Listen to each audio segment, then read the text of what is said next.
देश में संविधान लागू होने के बाद भी संविधान पर अनेक बार हमले हुए हैं। आज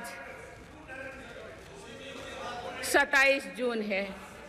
25 जून 1975 को लागू हुआ आपातकाल संविधान पर सीधे हमले का सबसे बड़ा और काला अध्याय था।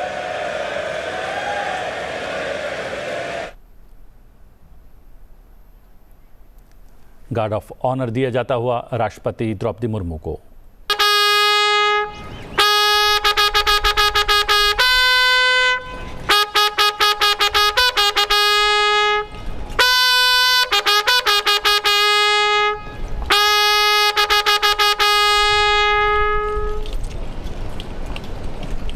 राष्ट्रपति द्रौपदी मुर्मू। ऐतिहासिक क्षण, ऐतिहासिक पल, ऐतिहासिक तस्वीरें सीधे संसद टीवी पर।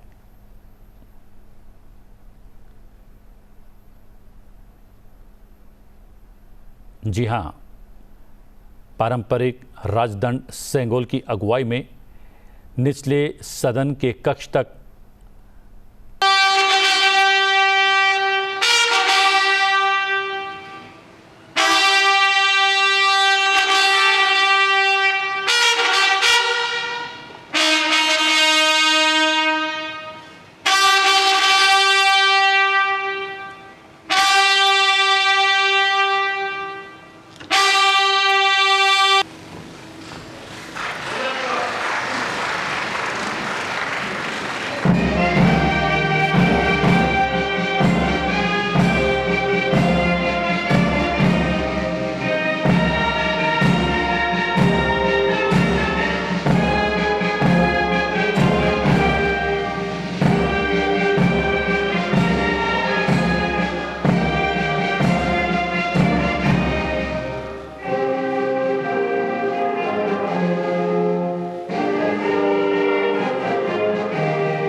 देश में संविधान लागू होने के बाद भी संविधान पर अनेक बार हमले हुए हैं।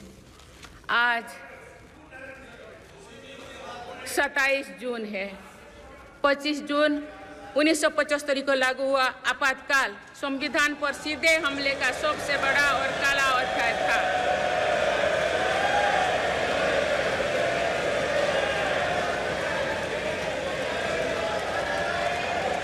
पूरे देश में हाहाकार मच गया था, लेकिन ऐसी असंवैधानिक ताकतों पर देश ने विजय प्राप्त करके दिखाया, क्योंकि भारत के मूल में गणतंत्र की परंपराएं रही है। मेरी सरकार भी भारत के संविधान को सिर्फ राजकाज का माध्यम भर नहीं मानती, बल्कि हमारा संविधान जन चेतना का हिस्सा हो, इसके लिए हम प्रयास कर रहे हैं। इसी ध्येय के साथ मेरी सरकार ने 26 नवंबर को संविधान दिवस के रूप में मानना शुरू किया है। अब भारत के उस भूभाग हमारे जम्मू कश्मीर में भी संविधान पूरी तरह लागू हो गया है, जहां आर्टिकल 370 की वजह से स्थितियां कुछ और थी। माननीय सदस्यगण,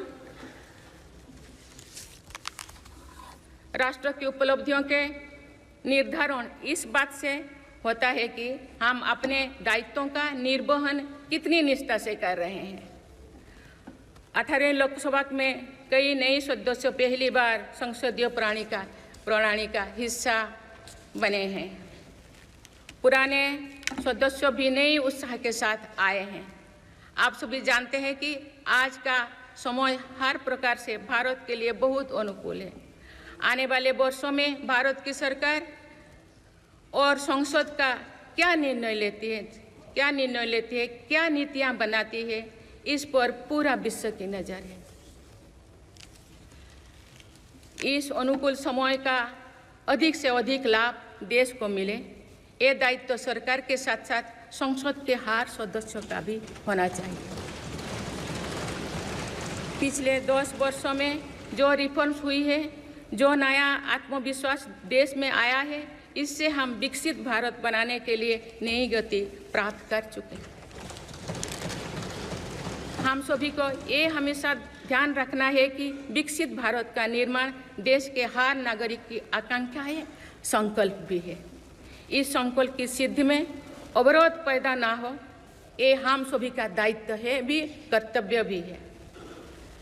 नीतियों का विरोध और संसदीय कामकाज का विरोध दो भिन्न बातें हैं। जब संसद सुचारू रूप से चलती है, जब यहाँ स्वस्थ चर्चा परिचर्चा होती है, जब दूरगामी निर्णय होते हैं, तो लोगों का विश्वास सिर्फ सरकार ही नहीं, पूरी व्यवस्था पर बनता है।